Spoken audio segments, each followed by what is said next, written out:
प्रयागराज से अयोध्या तक की पदयात्रा है ये और 31 अक्टूबर से 15 नवंबर तक चलेगी। इस यात्रा का नाम दिया है रोजगार दो सामाजिक न्याय दो पदयात्रा।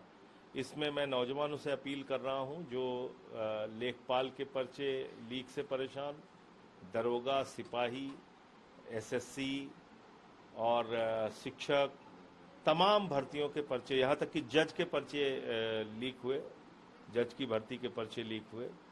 तो मैं नौजवानों से अपील कर रहा हूं कि अब बेरोजगारी की मार आप कब तक झेलेंगे, आप आइए, इस पदयात्रा का हिस्सा बनिए। और साथ ही साथ एमएसएमई सेक्टर को अगर आप देखेंगे, सूक्ष्म उद्योग, लघु उद्योग, कुटीर उद्योग, मध्यम उद्योग, तो ये सारे उद्योग भी जो है वो पूरी तरीके से बर्बाद हुए हैं। करीब करीब 3 करोड़ इकाइयां बंद हुई हैं एमएसएमई सेक्टर में। तो उनसे भी हमारी अपील है कि इस पदयात्रा का हिस्सा बनिए, क्योंकि बेरोजगारी बहुत बड़े पैमाने पर बढ़ी है हिंदुस्तान में।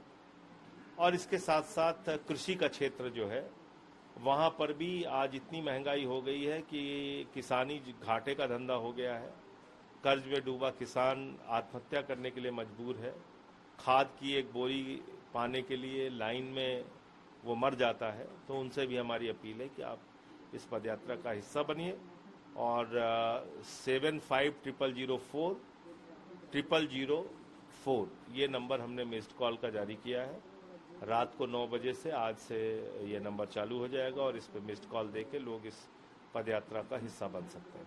सर, बरेली में बुलडोजर की कार्रवाई शुरू हो गई है, उसको कैसे देखते हैं? ये सब ड्रामा है, शुद्ध रूप से ड्रामा है। और मैं पूरी जिम्मेदारी से इस बात को कह रहा हूँ, ये मिला जुला खेल है। भारतीय जनता पार्टी हताश है क्योंकि वो किसी भी मुद्दे पे अपने वादे पर खरी नहीं उतर रही। तो उसको ये आसान तरीका लगता है, वोट चोरी से ध्यान बटाना है, उत्तराखंड के मुद्दे से ध्यान बटाना है, लद्दाख के मुद्दे से ध्यान बटाना है। तो इन सब मुद्दों से, ट्रंप जिस तरह से भारत को अपमानित कर रहा है उस मुद्दे से ध्यान बटाना है। आप सोचिए, फार्मास्यूटिकल सेक्टर पे उसने 100% टैरिफ कर दिया। कहीं किसी टीवी चैनल पे एक खबर बनी? क्योंकि अब ये शुरू हो गया इनका। तो ये धार्मिक उन्माद के चक्कर में अगर उत्तर प्रदेश के लोग फंसते रहेंगे तो मुझे नहीं लगता कि यहाँ की सरकार कोई काम करेगी शिक्षा पे, रोजगार पे, अस्पताल पे, स्कूल।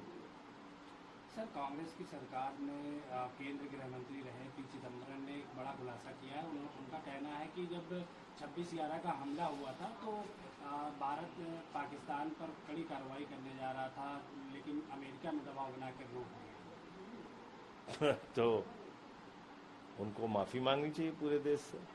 वो तो कांग्रेस पार्टी में ही है, पूरी कांग्रेस पार्टी को भी माफी मांगनी चाहिए। अगर इस बात में सत्यता है और खुद चिदम्बरम जी इसका खुलासा कर रहे हैं तो ये तो बहुत बड़ा अपराध है। हमने तो पाकिस्तान के मसले पर कभी तीसरे देश की मध्यस्थता स्वीकार नहीं की।